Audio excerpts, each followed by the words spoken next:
Hello, today let's talk about the $500 million that Donald Trump gave to HBCUs and why.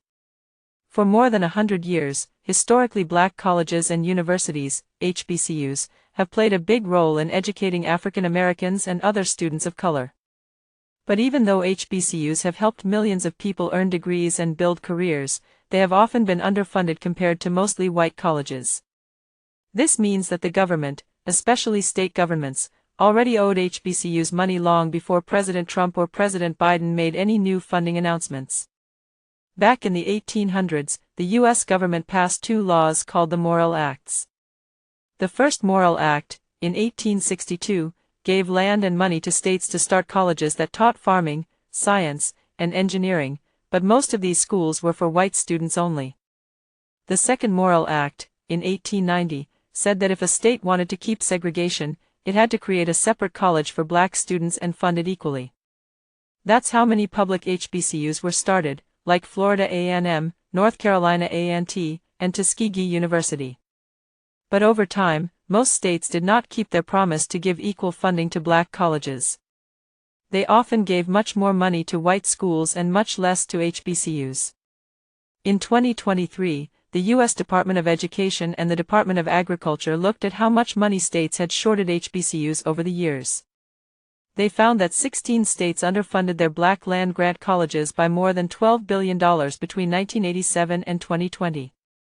Some examples are: North Carolina A&T State University, shorted about $2.8 billion. Tennessee State University, shorted about $2.1 billion. Florida A&M University, shorted about $1.9 billion. Alabama A&M University, shorted about $527 million. These numbers showed that the government really did owe HBCUs a lot of money for many years of unfair funding. When Donald Trump was president, his administration announced that HBCUs would get about $500 million in funding. Some of this came from an older law called the Future Act, which made permanent about $255 million per year in funding for HBCUs and other minority-serving schools. While this was good news for HBCUs, it didn't erase the billions that were already owed from decades of underfunding. Some of the money Trump's team gave to HBCUs was also taken from other programs that helped Hispanic-serving institutions, HSIs, and other minority colleges. His administration said it wanted to focus on merit-based programs instead of ones tied to race or ethnicity. Politically, it helped Trump show support for black colleges, even as his administration reduced some diversity-based grants for other groups. By calling himself a champion of HBCUs and then acting accordingly, issuing an executive order to enhance HBCU support, the administration strengthens its image among black voters, or at least signals responsiveness to historically underserved black institutions. It allows the administration to claim it is helping minority communities, via HBCUs, while simultaneously making ideological or policy shifts elsewhere, thus creating a narrative of action rather than mere rhetoric. It can serve as a counter to criticism that the administration is indifferent or hostile to racial equity issues. "Look, we increased funding for HBCUs," becomes a headline. In 2023, the U.S. Department of Education and the Department of Agriculture looked at how much money states had shorted HBCUs over the years.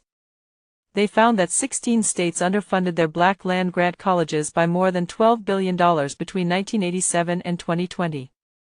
When President Joe Biden took office, his administration admitted that the government still owed HBCUs big time. In 2023, the Department of Education and Department of Agriculture sent letters to 16 governors asking them to fix the problem and give HBCUs the money they should have received years ago. However, the letters did not require states to pay the money back. They only encouraged them to make it right.